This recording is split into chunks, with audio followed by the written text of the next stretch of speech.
La parabole du mauvais riche et du pauvre Lazare.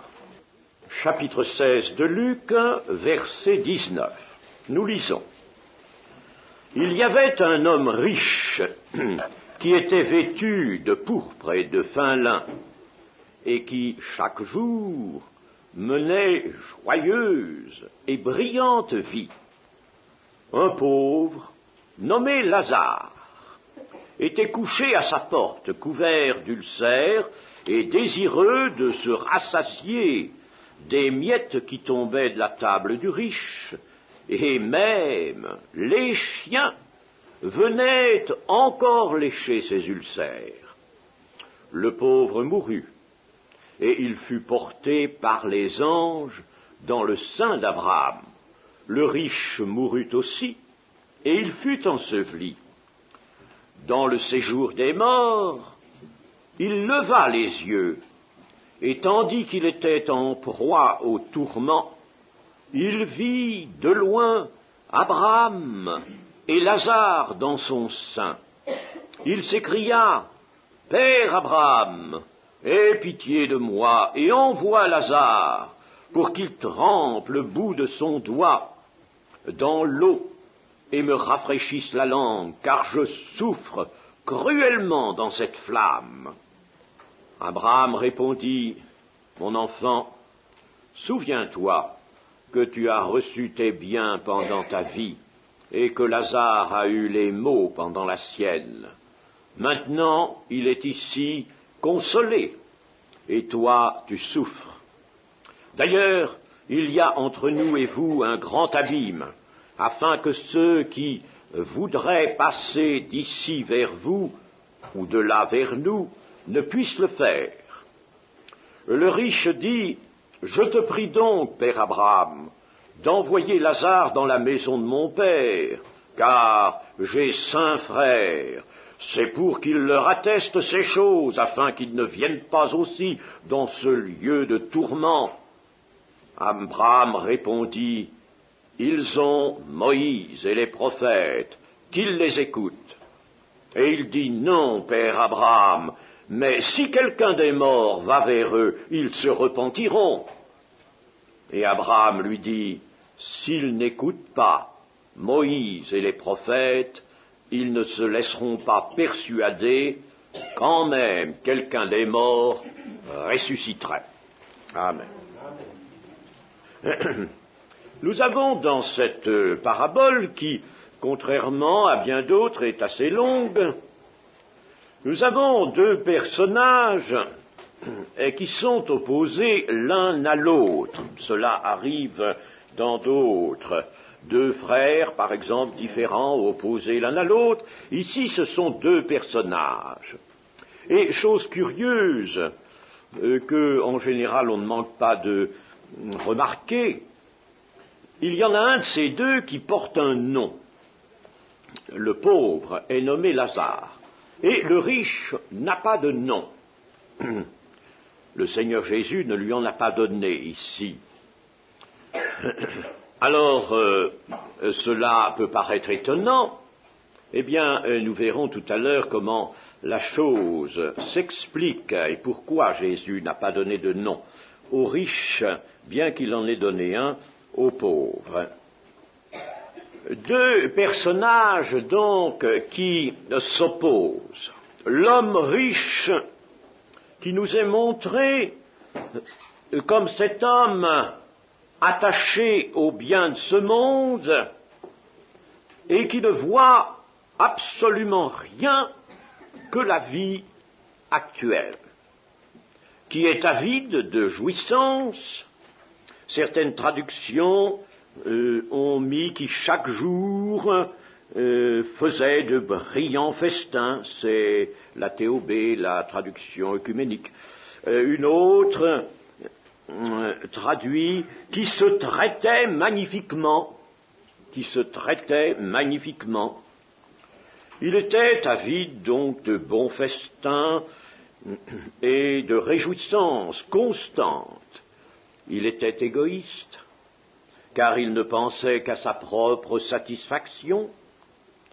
Il était insensible au malheur de Lazare, couché à sa porte, qu'il ne pouvait par conséquent pas ne pas voir en allant et venant, mais il ne lui fait rien, il ne lui apporte rien, insensible et incrédule, quoique religieux, car lorsqu'il sera dans le séjour des morts, il s'adressera à Abraham, lui disant « Père Abraham, aie pitié de nous ». Il connaissait donc Abraham, il savait ce qu'était Abraham, il avait lu son histoire, il avait lu Moïse et les prophètes, ou l'avait entendu lire dans sa synagogue. C'était un homme par conséquent religieux, mais incrédule. Il y a des hommes religieux incrédules, qui ne font absolument rien de ce qu'ils entendent, de l'écriture qu'on leur lit ou qu'ils lisent eux-mêmes. Quant au pauvre Lazare, il était, lui, dans le dénuement le plus complet, miséreux, par surcroît malade, incapable de travailler, humilié, et il était secouru par les chiens à leur manière, puisque les chiens venaient encore lécher ses ulcères et lui apportaient quelques petits secours, ce que ne faisait pas le riche. Le riche était donc à l'égard de Lazare moins que les chiens. Ah, c'est l'humanité, sous un certain jour, n'est-ce pas? Mais on ne peut pas dire que cette peinture soit fausse. Il y avait donc un contraste entre les humbles souffrances d'un pauvre malade, et le luxe insolent d'un riche. Tel est le premier aspect de la parabole. Mais ce n'est pas sur cet aspect qu'il faut en tirer la leçon. L'on risquerait bien sûr de se tromper, de dire par exemple, n'est-ce pas sottement, les riches en enfer et les pauvres au paradis, ce qui serait une stupidité. Il faut savoir, évidemment, lire et comprendre intelligemment la parole de Dieu. Ce que le Seigneur veut, c'est nous montrer cette situation bien contrastée, très contrastée, pour nous faire voir que la mort survenant, le tableau change, la scène change, tout se renverse. Et c'est le moment qui va fixer pour toujours la destinée de ces deux personnages. Je vous rappelle que l'Écriture dans l'Épître aux Hébreux, chapitre 9 et verset 27, dit ceci: après la mort vient le jugement.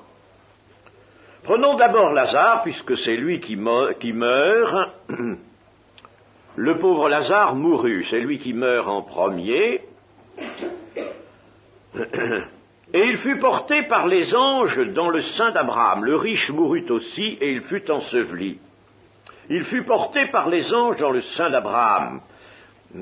Porté par les anges, lui, mais il est mort, pourrait-on dire. Oui, c'est son corps qui est mort, mais son corps, ce n'est pas lui. Le corps n'a pas emprisonné l'individualité de Lazare. Et nous voyons là, n'est-ce pas, que Jésus, déjà, nous montre, dans cette parabole, que l'individualité, elle est séparée à ce moment-là, au moment de la mort du corps, elle est séparée du corps, qui lui va retourner à la poussière de la terre, mais l'individualité est séparée. Et c'est lui que les anges emmènent dans le sein d'Abraham. Il fut porté, lui, Lazare, le vrai Lazare, l'individu Lazare, est porté à l'état, bien sûr, d'esprit, d'âme et d'esprit. C'est son âme et non son corps, mais c'est bien lui, c'est bien sa personne. Le sein d'Abraham indique ici la félicité céleste. Et cette félicité céleste prend ici pour image un festin où on était couché, les convives étaient couchés tout autour de la table, chacun se reposant presque sur le sein de son voisin. Alors, couché sur le sein d'Abraham, n'est-ce pas? Eh bien, c'était là être à côté d'Abraham, et étant donné la position que l'on prenait sur des lits, en s'appuyant même sur le coude, eh bien, c'est être là, sur le sein d'Abraham, et cela était un bonheur lorsque son voisin, comme Abraham, était un personnage important, un personnage dont on pouvait recevoir beaucoup de bien. Voilà l'image, n'est-ce pas? Mais, comme je vous le disais, le sein d'Abraham signifie la félicité céleste, le paradis, si vous voulez. Le riche mourut aussi. Il fut enseveli, ce qui n'est pas dit pour Lazare.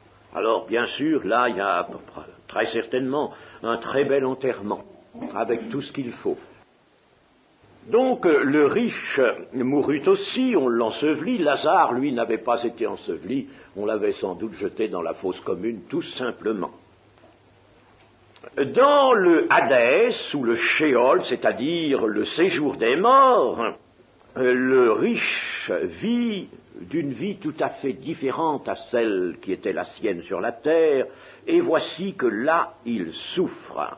Le séjour des morts, qu'on appelle le Hadès dans le Nouveau Testament, ou le Sheol dans l'Ancien, il nous est fait mention dans Ésaïe notamment, Ésaïe 14, je voudrais vous lire cela, Ésaïe chapitre 14, verset 9.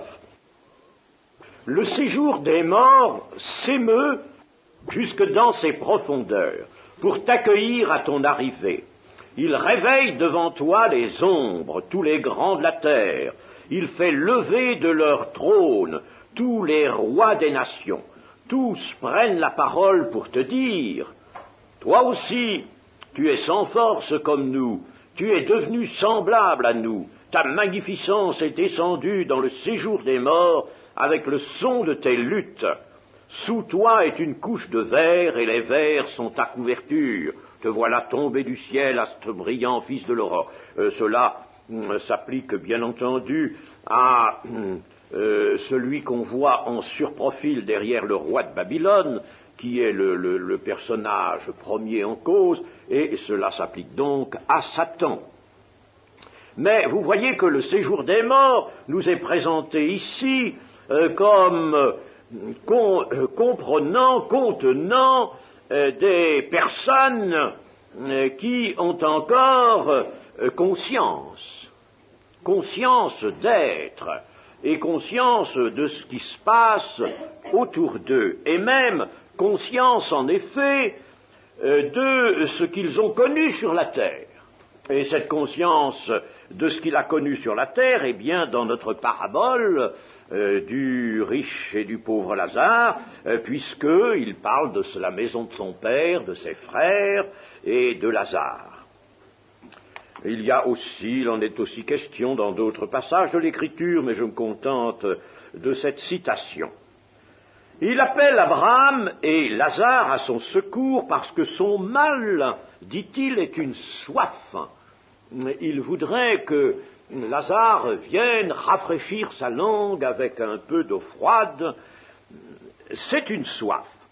La soif qui peut être la soif de Dieu, la soif de sa parole, est quelque chose d'excellent, mais peut-être aussi quelque chose d'infiniment terrible. Et c'est le cas ici. La soif, c'est le tourment intolérable. Et une flamme est là dans notre texte qui est l'image des souffrances de nature morale et spirituelle des âmes. souffrance après la mort de ceux qui n'ont pas hérité le salut. 2 Thessaloniciens, lisons dans la 2e aux Thessaloniciens, chapitre 1, verset 3. Nous devons à votre sujet, nous devons à votre sujet, frères, rendre continuellement grâces à Dieu, comme cela est juste, parce que votre foi fait de grands progrès, et que la charité de chacun de vous tous à l'égard des autres augmente de plus en plus. Aussi, nous glorifions-nous de vous dans les églises de Dieu à cause de votre persévérance et de votre foi au milieu de toutes vos persécutions et des tribulations que vous avez à supporter. C'est une preuve du juste jugement de Dieu, pour que vous soyez jugés dignes du royaume de Dieu pour lequel vous souffrez. Car il est de la justice de Dieu de rendre l'affliction à ceux qui vous affligent, et de vous donner à vous qui êtes affligés du repos avec nous lorsque le Seigneur Jésus apparaîtra du ciel avec les anges de sa puissance au milieu d'une flamme de feu pour punir ceux qui ne connaissent pas Dieu et ceux qui n'obéissent pas à l'évangile de notre Seigneur Jésus-Christ. Vous entendez bien, pour punir. Ils auront pour châtiment une ruine éternelle, loin de la face du Seigneur et de la gloire de sa force, lorsqu'il viendra pour être en ce jour-là glorifié dans ses saints et admiré dans tous ceux qui auront cru, car notre témoignage auprès de vous a été cru. Ainsi, cette soif répond à l'idée d'un châtiment par un tourment intolérable, un tourment, une souffrance incessante, que nous pouvons, sans trop nous avancer, n'est-ce pas, reconnaître être de nature morale et spirituelle pour les âmes qui sont là dans ce séjour. L'état des incrédules est donc irrévocable, j'y reviendrai dans un instant, parce qu'il y a un grand abîme entre le séjour des morts et le paradis où se tient Lazare, côté d'Abraham, un abîme que l'on ne peut pas traverser ni dans un sens ni dans l'autre. Et nous avons maintenant à tirer des leçons de cette parabole. Je ne vais pas commenter le texte lui-même, nous l'avons lu, nous savons, et nous ne l'avons pas lu pour la première fois, connaissons cette parabole, essayons de nous en instruire. Dans cette parabole, je disais tout à l'heure que Lazare reçoit un nom et que le riche, lui, n'en reçoit pas. Le nom qui est donné est celui de Lazare, c'est-à-dire une autre forme d'Éléazar, qui signifie tout simplement Dieu aide. Ou, si vous voulez, Dieu est mon aide, Dieu est mon secours. Voilà ce que signifie le nom de Lazare. Dans le nom d'un personnage qui est donné à un personnage dans le corps de toute la Bible, on peut dire, il y a une prophétie. Le nom est une prophétie de l'orientation que va prendre la vie de ce personnage, du caractère dominant de sa vie. Le caractère dominant. Cela, nous l'avons en une multitude d'exemples dans l'Ancien Testament particulièrement. Lazare s'attend à Dieu. Dieu est son aide, son secours. Et Jésus ne donne aucun nom aux riches. Et c'est que ce dernier n'a pas de nom dans le champ des œuvres de Dieu. Sur le terrain de la foi, des relations avec Dieu, des œuvres qui plaisent à Dieu, manifestation de la foi, de l'amour du prochain, il n'y a pas de nom pour ce personnage-là. On ne peut pas lui donner de nom dans le chant. Dans le champ des œuvres de Dieu, il ne peut pas avoir de nom, et c'est pourquoi Jésus ne lui en donne pas. Il est en dehors du champ des œuvres de Dieu, en dehors de l'amour du prochain, en dehors de l'amour de Dieu, il est en dehors de toute chose. Son cœur est resté attisé par la soif de jouissance et par le besoin, bien sûr, d'accumuler de l'argent. Il est riche. Son nom, par conséquent, s'il fallait lui en donner un, serait orienté vers le monde du plaisir et des festins. Et à la manière de l'Ancien Testament, on ne pourrait que l'appeler banquet, gastronomie, avidité, rire, ou quelque chose de semblable. Comme aujourd'hui, il y a des gens qui ne peuvent s'appeler que banque, dividende, sport, théâtre, moi, tout simplement, moi, célébrité, ou même télé. Comme le disait un jour une marchande de journaux à son mari, elle disait, tu sais, ce monsieur-là qui vient constamment, il lui faut tous les journaux de la télé, tous, ce monsieur-là, monsieur Télé, tu sais, monsieur Télé. Oui, on ne pourrait donner que le nom de ce qui nous occupe vraiment, de ce qui a conquis notre cœur, de ce à quoi nous sommes attachés. C'est ce qu'on faisait dans l'hébreu. C'est pourquoi Jésus ne peut pas donner de nom aux riches. Lazare, lui, est couché à la porte du riche, il est toujours là, en travers de son chemin habituel, et il est manifestement, dans la parabole, un avertissement de Dieu. Le riche n'a jamais compris cet avertissement aveuglé qu'il était par la poursuite de sa jouissance.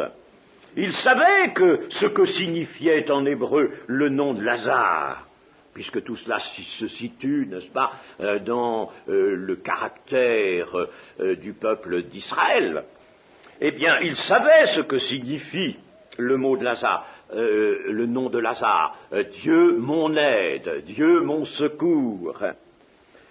Et ce nom, avec la personne de Lazare constamment là, qu'il devait peut-être à certains moments enjamber pour entrer chez lui, eh bien, ce nom aurait dû être pour lui un avertissement. Il avait aussi Moïse et les prophètes, qui peuvent rendre sage à salut, nous a dit l'apôtre Paul. Et le Seigneur Jésus, dans certaines de ses interventions, nous a montré que, en effet, Moïse et les prophètes, ou Moïse, les prophètes et les psaumes, c'est-à-dire tout l'Ancien Testament, étaient de nature, avec tout ce qu'il fallait pour guider un homme vers le salut éternel. Mais le riche n'avait en lui-même aucune disponibilité pour recevoir le message du salut. Aucune disponibilité en lui-même. Il y a des gens comme cela qui sont indisponibles par le cœur. Le cœur est pris. Le cœur est mobilisé. Il ne peut plus se donner à autre chose. C'est tragique, mes amis. Voilà déjà une des leçons de cette parabole. Or, après la mort de Lazare et du riche, il y a un renversement, et ce renversement, c'est celui qui va demeurer pour l'éternité. Ce qui s'est passé sur la terre conditionne l'éternité, le séjour éternel. Voilà une leçon de la parabole aussi. Pas de redressement possible, pas de rectification possible des directions qui ont été prises en raison de la vie sur la terre. la petite histoire de chacun, de chaque homme, est là immuable. La petite histoire de sa vie est immuable. Et c'est elle qui va projeter ses conséquences dans l'au-delà. Il faut bien que nous sachions cela. La Bible est nette et catégorique là-dessus. C'est notre histoire, notre vie qui projette ses conséquences. Et cela, tout d'un coup, lorsque la mort survient, c'en est fait. Les conséquences sont prêtes, elles vont se porter immédiatement sur l'au-delà.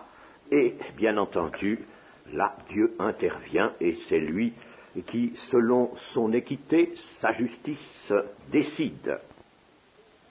Et j'aimerais vous lire ce que le Seigneur Jésus a enseigné dans l'évangile de Jean, chapitre 14.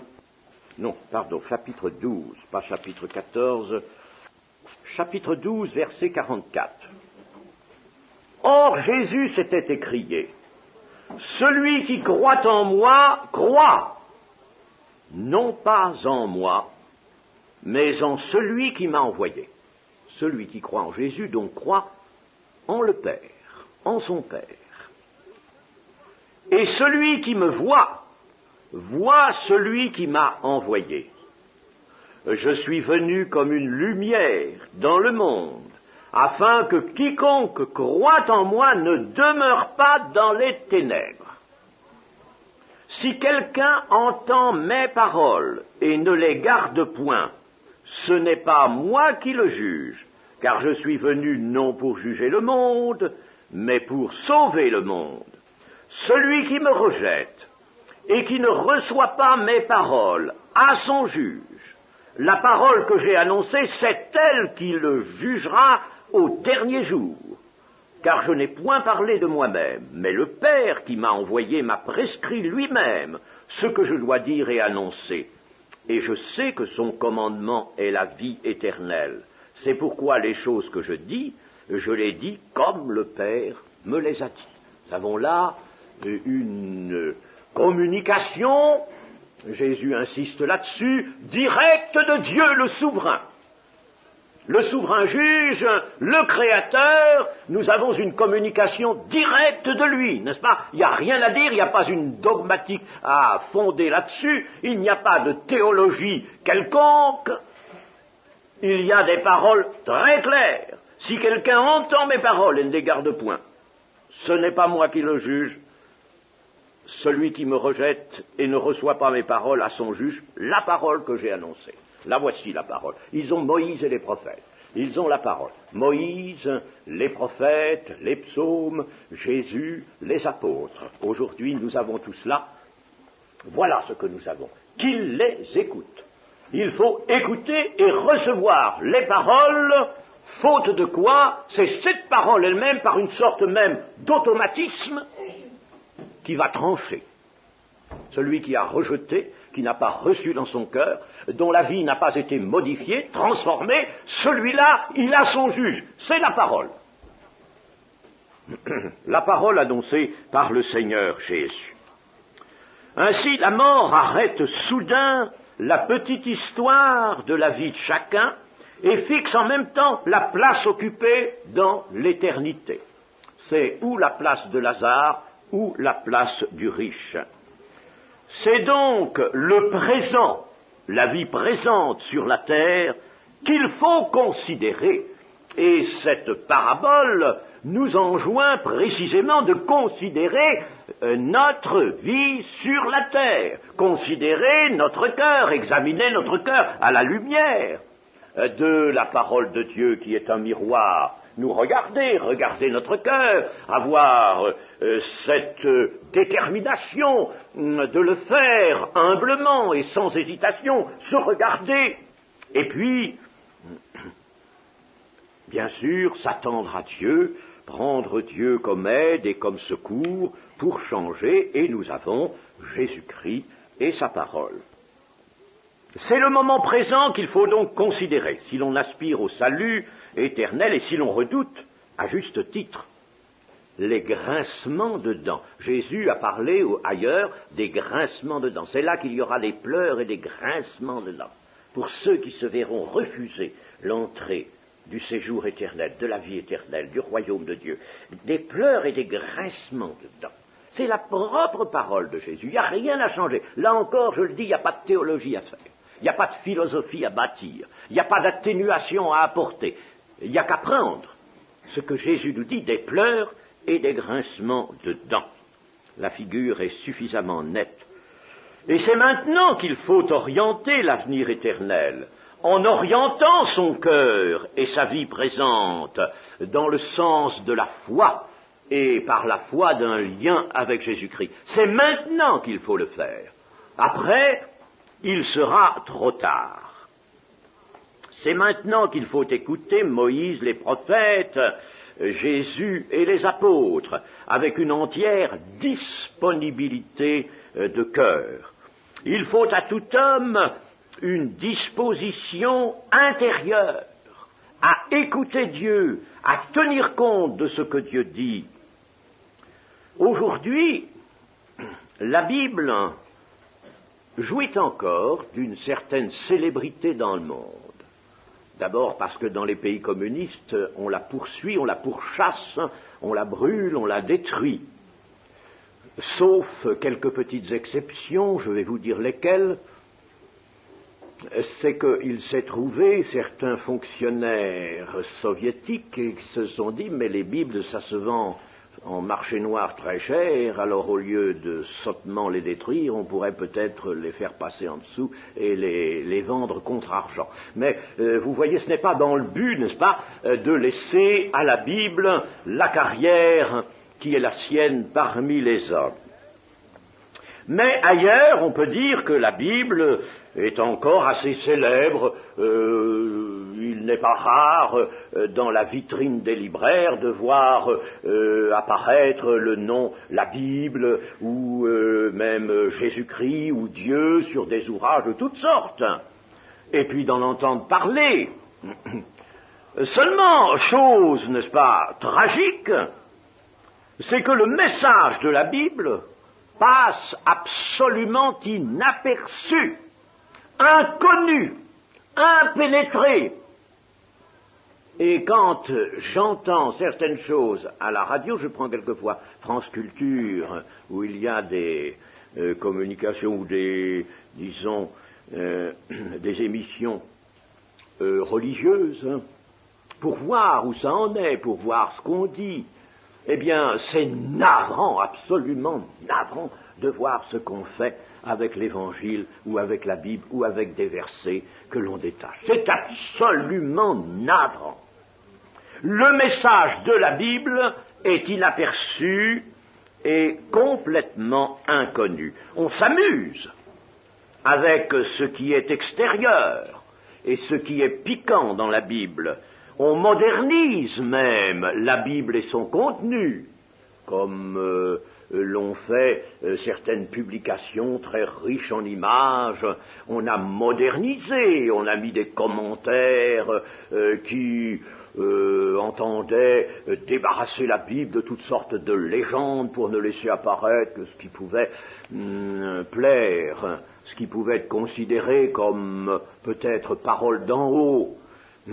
On la détruit, bien sûr, mais on ne regarde que ce qui est extérieur, ce qui est historique, ce qui a trait à l'art, ce qui touche à l'art, par exemple. Le message reste impénétré. Le message lui-même, ce que Dieu dit aux hommes, on ne l'entend pas, on ne l'écoute pas, il n'y a pas de cœur disponible. Les cœurs sont bouclés, fermés, indisponibles, impénétrables. C'est ça le côté tragique de notre temps. C'est ça. Et c'est comme ça qu'était le riche. Il était comme ça, il était un échantillon de cela. Impénétrable, impénétrable par la parole de Dieu. Que constate l'homme riche de la parabole lorsqu'il est dans le séjour des morts et qu'il a été pauvre dans sa vie, en sensibilité pour le prochain, en amour, en foi pour Dieu, il a été bien pauvre, il s'en aperçoit. Ah là, il le voit, il voit clair. Il voit clair. Comme verront clair, ce n'est pas douteux, tous ceux qui viendront au jugement pour s'entendre dire qu'ils ne sont pas sauvés, qu'ils n'entrent pas dans le royaume de Dieu. Lazare, au contraire, qui est méprisé et abandonné, était riche selon Dieu. Il n'avait qu'une espérance et elle était placée en Dieu. Le riche pouvait être un honnête homme, selon le monde. C'était un homme gai et très certainement estimé de tous ceux qu'il prenait comme convives, car il ne festoyait pas tout seul. Alors, c'était un homme jovial, gai, aimant rire, aimant le plaisir. Ah, on se trouvait bien dans sa maison. Mais il ne cherchait son bonheur que sur la terre, oublieux de son âme, oublieux de Dieu et de sa parole. Et comment parle-t-il après sa mort? Eh bien, nous l'avons dit, il voit clair. Il voit la réalité à ce moment-là. Il pense à ses saints frères, parce qu'il ne peut pas obtenir pour lui-même de secours. Abraham lui dit, impossible, il y a un abîme entre nous.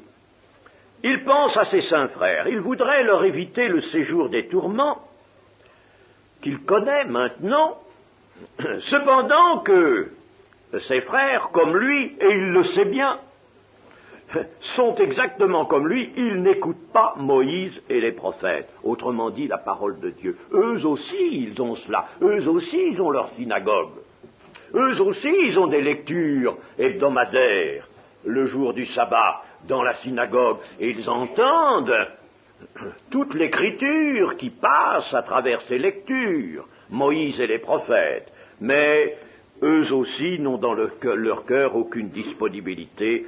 Et le riche, maintenant, mesure cela, mesure le côté tragique d'une telle indisponibilité du cœur. Dans le séjour des morts, donc, ils pensent pour eux à la nécessité de se repentir, à la nécessité de se repentir. Non, Père Abraham, mais si quelqu'un des morts va vers eux, ils se repentiront. Ah, il connaît le besoin de la repentance. Il connaît le bienfait de la repentance. Et il s'en aperçoit. C'est trop tard. C'est trop tard. Mes amis, on peut étudier l'amour de Dieu à travers les Écritures et voir que l'amour de Dieu qui satisfait en Jésus-Christ et par le sacrifice expiatoire de Jésus-Christ la justice de Dieu ne peut pas fléchir. Il n'y a rien à faire. L'amour de Dieu, c'est maintenant qu'il faut le connaître, dans le temps de la patience. Mais même dans le temps du règne du Seigneur Jésus-Christ, alors que Satan sera enchaîné, eh bien, il sera enfermé, lié pour les 1000 ans, eh bien, alors à ce moment-là, tout pécheur sera retranché. Immédiatement. Parce que ce ne sera plus le temps de la patience, ce sera une marche par la vue et non plus par la foi. Nous sommes dans une marche par la foi et non par la vue, c'est le moment où les cœurs peuvent changer. Il n'y a que la foi qui soit capable de permettre à des cœurs de changer, à des cœurs humains de changer. La Bible nous le montre bien, justement, dans cette prophétie du millénium. Quel dommage qu'une partie de la chrétienté ait rejeté ça, écarté ça. Les amillénaristes, comme on dit, ceux qui rejettent le millénium. Quel dommage. Il faut ensuite, après les 1000 ans, que Satan soit relâché pour un peu de temps. Il l'est. Et que fait-il? Il va séduire des hommes qui, dans le millénium, ont joui d'une félicité absolument parfaite, car tout était selon le feu de Dieu, selon le cœur de Dieu, dans le millénium, et Jésus régnait, il était au milieu des hommes de la terre, avec des transports d'allégresse, nous dit le prophète. Et alors des hommes qui verront Satan venir, qu'ils ne connaissaient pas, Ils sont nés dans le millénium, imaginons cela, et ce sera le cas du plus grand nombre, bien sûr, et alors ils voient venir Satan, qu'il est temps, et ils le suivent. Vous voyez que la vue est un propre, absolument un propre, à transformer le cœur humain. Il ne peut être transformé que sous l'empire de la foi. Ah, il faut que nous sachions cela, chers amis, et sachant cela, il faut que ça rentre en nous, et que nous saisissions la chose. La Bible est caractéristique de cela, de ce message. Rien à faire par la vue. On ne peut pas changer l'homme. On ne peut pas détruire ce que la chute a mis dans l'homme comme propension au mal et au péché. Impossible de détruire ça par la vue. Impossible par les grands spectacles, par les miracles, par toutes sortes de choses. Il va y avoir prochainement un événement considérable sur notre terre. Considérable. En effet, bientôt, ça ne va pas tarder, soyez persuadés, nous verrons une formidable armée moderne déferler par le Golan, par le Liban et même par l'Irak, déferler sur Israël. La coalition de Gog, et l'on verra cela, c'est avant Armageddon, c'est avant les jugements. Attention. Confondrons pas. On verra cela. Un beau jour, toutes les presses, toutes les radios clameront, oh, événement sensationnel, voilà que l'armée russe avec tous ses satellites, le pacte de Varsovie, les Arabes, à l'exception, attention, de l'Égypte. À l'exception de l'Égypte. Voici que là, ils forment une coalition, elle est déjà en train de se préparer. Et elle est en train de déferler sur les montagnes de la Galilée. Elle arrive là avec tous ses engins, toute l'aviation, c'est un rouleau compresseur. On entendra cela. Et soudain, peut-être 48 heures, 3 jours après, je ne pense pas que ce soit beaucoup plus, ça ne puisse pas être beaucoup plus, puisque ça nous est donné comme une guerre éclair, car la Bible connaît les guerres éclairs, elle les a prévues, prophétisées. Alors, voici que Dieu interviendra et écrasera au sol cette armée, ce sera l'hécatombe de Gog. L'hécatombe de Gog. Elle sera écrasée entièrement, tout son matériel, tout ça, Dieu sera intervenu, les parois des rochers, une pluie de soufre, tout sera démoli. Donc, il n'y aura plus qu'un silence. Et pendant 7 mois, les Israélites iront à la recherche des corps pour purifier le pays. Pendant 7 mois.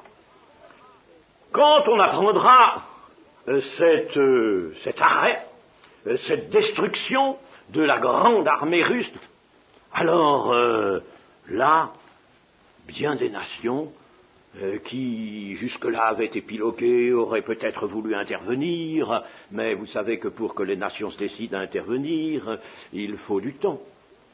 Alors là, soudain, on apprendra cela. Et alors les nations seront saisies, parce qu'on ne pourra pas faire autrement que de dire l'Éternel, c'est dans le texte d'Ézéchiel, l'Éternel a manifesté sa puissance. Pour la première fois depuis le commencement de notre ère, c'est-à-dire depuis que nous sommes entrés dans l'Église, dans le temps de l'Église, dans la dispensation de la grâce, où l'on n'a plus rien, on n'a plus de besoin d'armée, eh bien pour la première fois, l'Éternel sera intervenu comme il intervenait autrefois. Et alors on dira, certainement l'Éternel est intervenu, certainement Israël est le peuple de Dieu. Ah, on s'en aperçoit maintenant, c'est vraiment le peuple de Dieu. Et Israël est maintenant délivré par son Dieu. Eh bien, vous croyez que cela fera que les nations, et beaucoup d'hommes parmi les nations, croiront en Dieu? Non. Non. Se convertiront? Non. Non. Ça ne les amènera pas du tout à la conversion, à la connaissance de Jésus-Christ. Pas du tout. La vue est incapable de faire ce travail. Le mal est accroché aux fibres de l'homme naturel. Il faut vraiment la foi. C'est sous l'empire de la foi, c'est là que la grâce de Dieu peut agir et transformer le cœur d'un homme. Donc, le riche s'aperçoit bien trop tard que la repentance est nécessaire. Alors il prêche, lui, la repentance et la conversion, car il réalise la tragique erreur qu'a été sa vie. Le péché, c'est de ne pas croire en Jésus-Christ. C'est ça le péché. Il n'y aura plus qu'une seule manifestation du péché. Tout est englobé là-dessus. Le péché, a dit Jésus, c'est qu'ils ne croient pas en moi. Mais ceux qui croient de tout leur cœur et qui s'abandonnent au Seigneur et à l'Esprit de Dieu pour être transformés et régénérés et qui marchent par la foi, ceux-là iront avec Lazare dans la félicité éternelle. Amen.